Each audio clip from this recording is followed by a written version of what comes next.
En este canal ya he hablado sobre qué es una red neuronal, cómo se usa para predecir los datos más simples posibles como lo son los ofrecidos por las compuertas OR y SOR, por lo que ya es hora de hacer una implementación un poco más elaborada que podría hasta ser una implementación para funcionalidades rápidas de electrónica.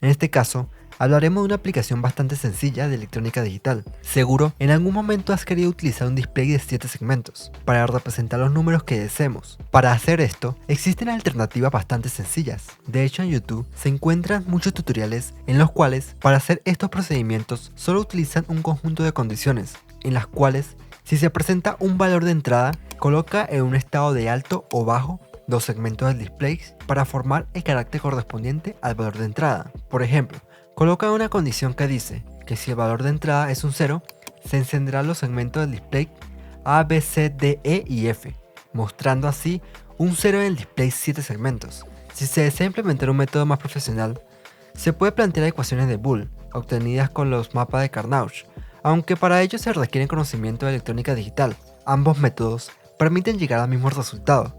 Sin embargo, aquí busco algo que, aunque es innecesario de una forma práctica, la idea es ejemplificar para qué usar las redes neuronales artificiales. Como sabemos, las redes neuronales artificiales pueden encontrar de cierta forma una relación matemática que define el comportamiento de un sistema de acuerdo a un conjunto de entradas y salidas, a las cuales llamamos datos de entrenamiento. En este caso, si no tuviéramos por ejemplo la relación ofrecida por el álgebra de Boole y no quisiéramos realizar este procedimiento de condiciones manualmente, podemos recurrir a las redes neuronales artificiales como haré en este vídeo.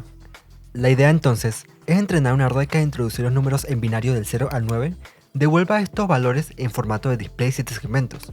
Por lo tanto, lo primero que se debe diseñar son los datos de entrenamiento. En este caso, los valores, por ejemplo, cuando el valor de entrada en binario es un 0, la salida será entonces un valor de 1 para la posición A, B, C, D y F, mientras que será un 0 para la posición G. Haciendo esto para el resto de números, se obtiene la matriz de los valores de entrenamiento, colocando los valores de entrada por columna en un arreglo y los valores de salida por columna se obtienen los valores en Python para el entrenamiento de la red. Seguido, se procede a crear la arquitectura para el posterior entrenamiento. En libros como Deep Learning Teoría y Aplicaciones de Jesús Alfonso, se recomienda que para aplicaciones simples como esta, lo ideal es implementar solo una capa oculta. En caso de necesitar más características, se implementan más capas, aunque este no es el caso. Por lo tanto, se plantea que la arquitectura tendrá un conjunto de entradas conectadas a una primera capa, una capa oculta y la correspondiente capa de salida. Dicho esto, para culminar la arquitectura, solo se debe establecer cuántas neuronas se requiere en cada capa. Como tal, la estructura de entrada corresponde al conjunto de entradas conectadas directamente a una capa de neuronas. En este caso, estas entradas son 4, que estarán conectadas a una cantidad n de neuronas. En este caso, por motivos prácticos, se tomará un valor aleatorio bajo de 10. Seguido, se establecen las neuronas de la segunda capa. En este caso, se proporciona otro número aleatorio bajo. En este caso también seleccionaré 10. Finalmente se establece la capa de salida, que crearé basándome en el número de predicciones que quiero realizar. En este caso realizaré 7 predicciones, correspondientes a cada uno de los segmentos del display 7 segmentos. Por lo tanto, la capa de salida tendrá un total de 7 neuronas. Seguro notaron que al momento de establecer el número de neuronas de las primeras capas, se establecieron números prácticamente aleatorios. Aunque existen algunos parámetros para definir estas estructuras, esto no define con precisión el número de neuronas o capas, por lo que en muchos casos, el diseño de las redes neuronales artificiales se basa en la prueba y el error. Considerando esto, los parámetros que podemos obtener como guía son: las redes deben ser creadas con el menor número de neuronas posibles por múltiples factores. Entre ellos, es que la carga en cómputo en los procesos de entrenamiento es mayor entre más neuronas existan. Por lo tanto, se plantea empezar con un número de neuronas que consideramos adecuado. Si el entrenamiento no ofrece resultados decentes, se aumenta este valor. En caso contrario, si con el número de neuronas seleccionado se predice bien, se plantea disminuir el número de neuronas, hasta que se esté cerca del límite en el cual la predicción sea adecuada. O se puede simplemente dejar de disminuir neuronas cuando se considere que los recursos gastados por la red son adecuados a la aplicación. Dicho esto, procedo a realizar estos pasos en Python. Como ya creé los vectores para los datos de entrenamiento, es momento de empezar a detallar la arquitectura. En este caso, creo un modelo secuencial, es decir, cada capa va después de la anterior. y le agrego las capas con model.add. En este caso, la primera capa es de 10 neuronas, con las entradas del número de columnas del arreglo de X-Train. La segunda capa es solo una de 10 neuronas, con función de activación ReLU. Finalmente, la última capa es de 7 neuronas, correspondientes a las 7 salidas. Usé también la función de activación ReLU porque es una función de activación muy recomendada que suele tener un comportamiento decente en la mayoría de estas aplicaciones. Finalmente, establezco el optimizador ADA y un factor de aprendizaje pequeño, pero no tanto. En cualquier caso, este optimizador modificará este factor de aprendizaje, según sea conveniente. Establezco el modelo en la variable modelo y empiezo el entrenamiento con la función fit, con unas 2000 épocas. Aunque observamos que la precisión del entrenamiento es considerablemente cuestionable de hasta valores inferiores al 10%, es posible que estos entrenamientos hayan definido correctamente la relación de la predicción, pero mostrando los valores de salidas incorrectos. Por ejemplo, que haya diferenciado adecuadamente cuando las salidas son un estado alto o bajo, pero en vez de usar los ceros y unos para representar estos valores, han usado valores como 0.004 para los altos y 0.0003 para los bajos, por lo cual este entrenamiento se puede utilizar, aunque la idea en estos casos es pasar el modelo por otro modelo pero de regresión, para convertir estas salidas a valores que nos parezcan a los datos que deseamos. Una vez realizado este procedimiento se podría evaluar la cercanía de los datos obtenidos. Sin embargo, estos procedimientos se realizan con métricas dignas de dedicarles un video para explicarlas bien, y no las explico aquí porque este tipo de resultado lo podemos evaluar solo observando. Además, creo que podría alargar mucho este video si lo explico. Seguido voy a obtener los pesos de esta red para implementarla en el microcontrolador posteriormente. Pasando a la idea de Arduino. En este apartado voy a usar una variación del código que diseñé en mis vídeos pasados. De las características más interesantes de los cambios que hice son hacer que los ciclos vayan hasta un valor definido en una variable llamada capa. Además, capa será una matriz que guarda los valores de los números de neuronas y entradas por capa.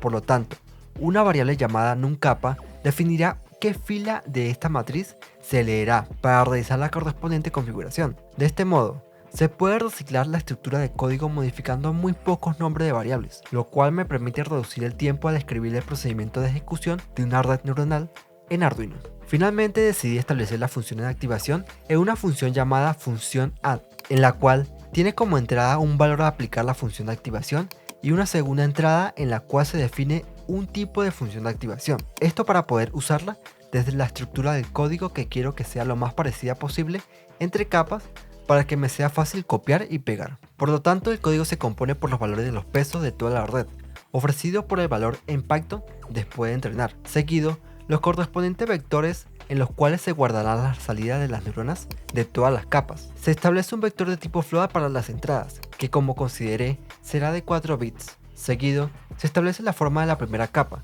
aunque antes de esto, se establecen los tamaños de todas las capas en el correspondiente arreglo capa, donde el primer valor representa la entrada de la capa y el segundo representa el número de neuronas de dicha capa. Por lo tanto, el vector tendrá 3 filas, que serán la primera capa de 4 entradas y 10 neuronas, la segunda capa de 10 entradas y 10 neuronas, y finalmente la capa salida, de 10 entradas y 7 neuronas. Se establece el número de la capa que se está definiendo a continuación. Con esto, ya los ciclos de la capa se establecen en todos los recorridos correspondientes para dicha capa, tomando en cuenta que la configuración normal de los nombres de los arreglos, los cuales son X, que corresponde a la entrada de la red o de la capa anterior.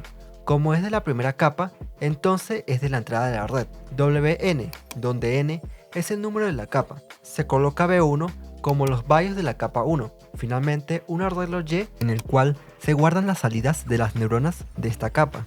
Quiero decir, como es la capa 1, entonces será Y1. En este caso lo nombré solo como Y. Finalmente, la función de activación usa como entrada el valor obtenido de la neurona y con un segundo parámetro un 1, debido a que esta neurona la establecí con una función de activación del tipo ReLU. Para la segunda capa es lo mismo. Se indica el número de capa, se coloca el nombre del vector de la salida de la capa anterior, se coloca el BIOS 2 como B2, se colocan los pesos de dicha capa como W2, se coloca el nombre del vector Y2 como las salidas de la capa 2. Finalmente la capa 3, número de capa como 2, nombre de la salida de la capa anterior como Y2, los pesos de la capa 3 como W3, el BIOS de la capa 3 como B3, la salida de la capa 3 como Y3. Finalmente, se obtiene la salida de esta red para la prueba de entrada 0001, que debería ofrecer un 1 encendiendo los segmentos B y C. lo cual se comporta como se planteó. Para finalizar de demostrar el funcionamiento de esta red, creo un pequeño código que obtiene la salida de la red y la coloca como un verdadero o un falso si el valor es mayor o inferior a 0,5. Además, monto esta pequeña configuración en una simulación para observar los resultados de este otro pequeño algoritmo que cambia el valor del arreglo de entrada desde 0 en binario a 9 en binario, con una espera de 1 segundo. Con esto, se puede observar cómo se implementa una red neuronal en microcontroladores, para aprender el comportamiento que podría no ser descrito fácilmente con ecuaciones. Aunque para esta aplicación en específico, sí hay ecuaciones que pueden reducir muchísimo la carga computacional de este algoritmo. Para otras implementaciones más complejas, no se pueden conseguir estas ecuaciones. Por lo tanto, la forma más sencilla es implementar una red neuronal como esta. Como saben, esto es solo un ejemplo para la explicación de la temática. En otros vídeos explicaré una implementación real en la cual sea necesario implementar estas redes. Y bien, este ha sido el vídeo de esta semana. Espero les sea útil y si lo fue, recuerda apoyar el canal con una suscripción, un like o un comentario. También recuerda que puedes participar eligiendo el tema del siguiente vídeo desde la pestaña comunidad. Y finalmente, recuerda que puedes apoyar mi canal desde mi sitio en Patreon. Y sin nada más que decir, adiós.